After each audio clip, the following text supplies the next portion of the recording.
ダメだ。気が遠くなる。わしは死ぬのか。わしは。Jiraiya, le sensei légendaire de Naruto, s'est retrouvé dans le village de Ame et a combattu Pain, le chef de l'Akatsuki. Entre la douleur d'affronter son ancien protégé et la volonté de réaliser la prophétie du grand sage des crapauds, Jiraiya était dans la tourmente la plus totale. Le combat était légendaire. La tension à son paroxysme et le niveau de puissance des plus colossales. Alors qu'il avait le choix entre fuir et repartir affronter Pain, l'ermite des crapauds a préféré aller jusqu'au bout, quitte à se faire achever. Après avoir enfin découvert la vérité sur celui qui se définit comme étant un véritable dieu, Jiraiya meurt le sourire aux lèvres après avoir livré ses dernières informations. Bonjour à tous, je suis Ryo Sensei. Aujourd'hui on parle Edo Tensei, on parle Jiraiya, on parle Naruto. L'Edo Tensei est une technique démoniaque inventée par Tobirama Senju, le deuxième Hokage du village de Konoha. Cette technique a rapidement été classée comme étant interdite à cause de la grande dangerosité de cette dernière. Orochimaru l'utilisa contre Hiruzen afin d'assouvir sa vengeance envers le village de Konoha. Plus tard, c'est Kabuto, son ancien second, qui l'utilisera et qui se recentre de l'arc final de Naruto. Grâce à la technique, on a eu beaucoup de réponses à certaines questions, on a eu des combats légendaires et même des conclusions à d'anciennes histoires. Coucou Gaara. Mais alors que beaucoup de personnages ont été ramenés à la vie, d'autres n'ont quant à eux pas été réincarnés. C'est bien évidemment le cas de Jiraiya. Dans cette vidéo, on va donc poser et répondre à des questions à propos de tout ça. Pourquoi Jiraiya n'a-t-il pas été réincarné? Que se serait-il passé si Jiraiya avait été réincarné? Et enfin, qu'est-ce qui se cache réellement derrière la mort de Jiraiya? Allez, c'est parti. Datebayo. Tout d'abord, pourquoi est-ce que Jiraiya n'a pas été réincarné durant l'ultime conflit mondial du monde Shinobi? On va commencer par donner les réponses officielles à cette question, puis on enchaînera avec le côté plus officieux, dirons-nous. Pour Kabuto, il était tout simplement impossible de ramener Jiraiya à la vie parce qu'il a besoin de retrouver le corps de la personne qu'il veut réincarner pour le réincarner. Kabuto a déclaré dans le chapitre 520 qu'il était très difficile pour lui d'obtenir l'ADN de Jiraiya, et ce à cause de l'endroit où son corps se trouvait. En effet, Jiraiya a perdu la vie dans la mer de Ame, qui est réputée pour avoir des courants marins d'une rare violence. Cette mer est également connu pour sa grande profondeur et sa gigantesque superficie, sans parler des immenses créatures marines. Il se pourrait donc que Kabuto ait effectivement cherché le corps de Jiraiya dans la mer de Ame, mais, comme il l'a clairement dit, c'était bien trop difficile de le retrouver. Faute d'avoir son corps et donc son ADN, Kabuto était bien sûr incapable de ramener Jiraiya avec la réincarnation des âmes. Le corps de Jiraiya s'est par conséquent noyé pendant des mois. Il a certainement atteint les profondeurs sous-marines, ou alors son corps a très bien pu être dévoré par une créature marine. Maintenant, si on parle de scénario, on se dit que quoi qu'il arrive, l'auteur aurait pu ramener Jiraiya à la vie par Kabuto sans sortir l'explication de la difficulté de trouver le corps. Du coup, forcément, on se demande pourquoi. Pourquoi ne l'a-t-il pas fait? Pour moi, c'est surtout parce que l'auteur s'est dit qu'il avait fait le tour par rapport au personnage de Jiraiya. Avec l'Edo Tensei, beaucoup de personnages ont grandi, mûri et appris en combattant contre les êtres réincarnés. Avec Kazuma, le trio Inoshikacho a évolué et a compris qu'il fallait faire des choix parfois très difficiles pour protéger ceux que l'on veut protéger. Des shinobi comme les épaisses de la brume ont confirmé leurs idéaux, Gaara a enfin appris toute la vérité sur son histoire, etc.,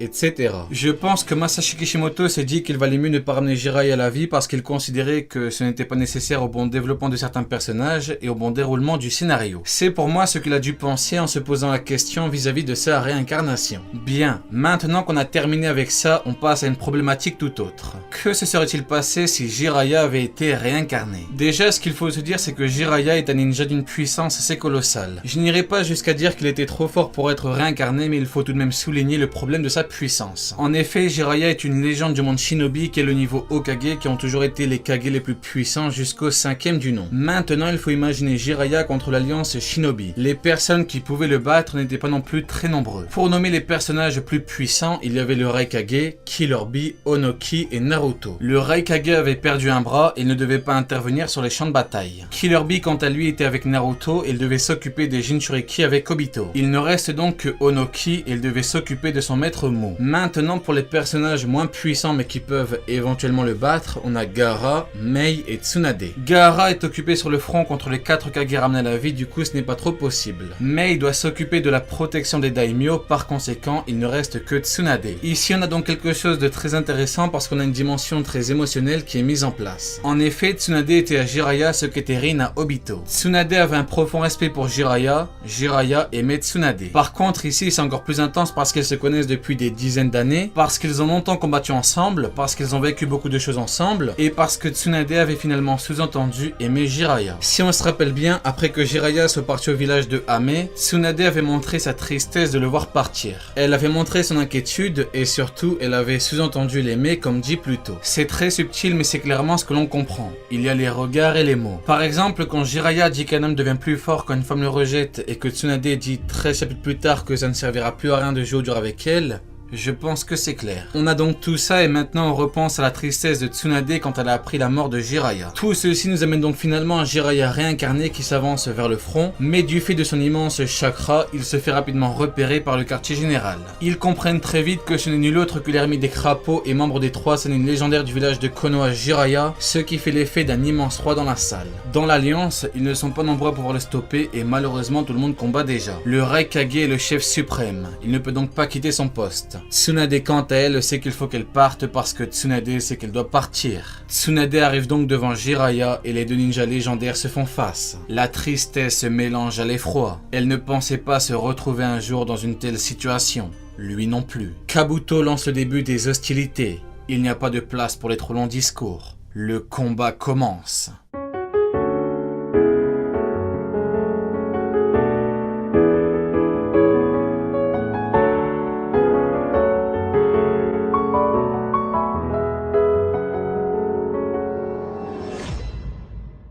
Jiraiya est plus puissant que Tsunade, c'est un fait. Cependant, pour se mettre en mode ermite, Jiraiya doit faire appel à Fukazaku et Shima. Le pacte d'invocation permet à l'invocateur d'invoquer des créatures qui lui doivent obéissance. Cependant, on a bien vu avec Manda que l'invocation garde son libre arbitre. De ce fait, Kabuto aura beau faire invoquer à Jiraiya n'importe quel crapaud, ce dernier refusera catégoriquement de combattre. Et peut-être même que les crapauds, en signe de respect pour leur défunt maître, combattront contre lui. Et là, ce serait bien sûr encore plus compliqué pour Jiraiya. En face, on a le 5e Hokage du village de Konoha avec son invocation Katsuyu. On a sa force brute phénoménale et on a sa technique création et renouveau suprême. Ce qu'il faut savoir, c'est que cette technique lui permet d'avoir une force tellement magistrale que même Madara a clairement signalé cette dernière. Tsunade est parvenue à exploser un clone Mokuton et en plus de ça, elle parvient à se régénérer quasi instantanément. Vous l'aurez compris, sans mode ermite et en se faisant contrôler par Kabuto, Jiraiya ne peut pas se débarrasser de Tsunade si cette dernière se met à fond. Le combat fait rage, mais Tsunade finit forcément par mettre le coup final à Jiraiya. Avant le scellement définitif, Tsunade est en larmes et Jiraiya lui dit quelques mots.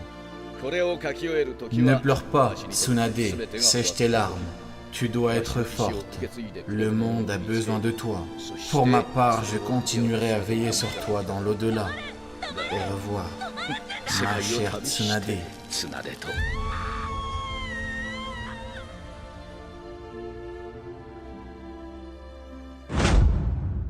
En seconde option, si Jiraiya avait été réincarné, je pense que l'on peut bien sûr parler d'un Naruto versus Jiraiya. Pour ce faire, il faut se dire que Naruto a croisé Jiraiya soit pré-combat contre Nagato, soit post-combat contre Nagato. Imaginez un peu ça. L'élève contre le maître. Naruto mode Kyuubi contre celui qui l'a entraîné. Celui qui l'a fait évoluer. Bien évidemment, Naruto est devenu bien trop puissant, mais on peut imaginer qu'il ne pourra pas se résoudre à frapper son sensei avant un certain temps. Il est facile de dire qu'il suffit de se battre contre lui comme si c'était n'importe qui, mais en réalité ce n'est pas n'importe qui. On le sait, on le voit, on le sent, on le ressent. Franchement, moi j'ai même un profond respect pour tous ceux qui ont affronté des proches réincarnés et qui sont allés jusqu'au bout. Jiraiya se retrouve donc face à Naruto et Killer Bee. Le Jinchuriki de Hashibi, c'est qu'il faut rapidement achever Jiraiya, mais bien sûr il comprend que Naruto refuse de le faire. Forcément, Killer Bee lui demande s'il peut le combattre, mais Naruto refuse. Naruto refuse parce qu'il comprend que pour encore passer un stade, c'est lui qui doit s'en occuper. C'est lui qui doit le faire. La vie de Shinobi est difficile et comme très souvent, on se retrouve parfois devant des obstacles qu'il faut surpasser si l'on veut avancer. Jiraiya est fier de son élève. Il sait qu'il a sauvé le monde une première fois et qu'il le refera encore une fois. Il sait que le monde peut compter sur lui. Il sait qu'il peut compter sur lui. Le combat s'engage et il se solde forcément par une victoire du futur 7e Hokage. Pour ce faire, Naruto aura dû encore une fois se surpasser mentalement. Ils font appel à une équipe de scellement. Jiraiya est définitivement scellé. C'est la fin. Pour finir, je voudrais aborder avec vous la mort de Jiraiya face à Pain. Tout d'abord, ce qui explique le fait qu'ils sont repartis à l'assaut alors qu'il aurait pu prendre la fuite, c'est réellement la volonté de découvrir la vérité sur l'identité du chef de l'Akatsuki. Ensuite, si on parle d'écriture maintenant, Jiraiya est mort parce que Jiraiya devait mourir. C'est triste à dire, mais c'est un fait. Pour l'histoire et pour le développement de Naruto, Jiraiya devait perdre la vie. Nous avons deux points qui expliquent cela. la puissance de Jiraiya et l'entraînement de Naruto. En réalité, si Jiraiya avait fui et qu'il était reparti au village de Konoha, Pain n'aurait jamais, au grand jamais, pu autant mettre en galère le plus puissant village du monde Shinobi. Jiraiya seul a failli battre tous les Pain. Alors que le chef de l'Akatsuki connaissait toutes les techniques de Jiraiya et savait comment les contrer, Jiraiya quant à lui ne connaissait ni les techniques de Pain, ni son identité et encore moins le nombre de corps. Pain dans le village de Konoha avec Jiraiya et tous les autres se serait fait littéralement exploser. Du coup forcément c'est arrivé parce que ça devait arriver. De plus c'est grâce au décès de Jiraiya que Naruto s'est entraîné au mont Myoboku. Outre l'excellence de l'arc Pain que l'on a pu avoir, l'entraînement a permis à Naruto de venir à bout du chef de l'Akatsuki. En plus de ça, Naruto a évolué mentalement et physiquement. La perte de son sensei lui a ouvert les yeux sur la valeur de la vie tout en lui montrant que le monde Shinobi est très violent. Comme Sasuke lui a dit, il n'a jamais connu ses parents, il ne pouvait donc pas le comprendre. La perte d'un être cher c'est quelque chose de traumatisant. C'est une épreuve très douloureuse à vivre et à surmonter. Naruto a certes vécu le décès de Haku, Zabuza, Hiruzen ou encore Azuma, mais c'est loin d'être la même chose qu'avec Jiraiya qui était limite son père spirituel. Ce décès lui a permis de grandement avancer et a donné naissance à un nouveau Naruto qui est toujours allé jusqu'au bout. Il a sauvé le monde de la menace Pain. Il a mis un terme à la menace Kaguya. Il a ramené Sasuke au village et il est devenu Hokage. Jiraiya est mort mais contrairement à ce qu'il disait, sa vie n'a jamais été qu'une succession d'échecs. Il avait finalement gagné le cœur de Tsunade. Son grand ami Orochimaru a fini par ouvrir les yeux et a finalement aidé le village de Konoha. Il a entraîné Minato, le 4e Hokage qui a mis un terme à un conflit mondial et qui a sauvé Konoha. Pour finir, Jiraiya a entraîné Naruto qui a sauvé le monde et qui est devenu Hokage. Merci Jiraiya. Merci Jiraiya.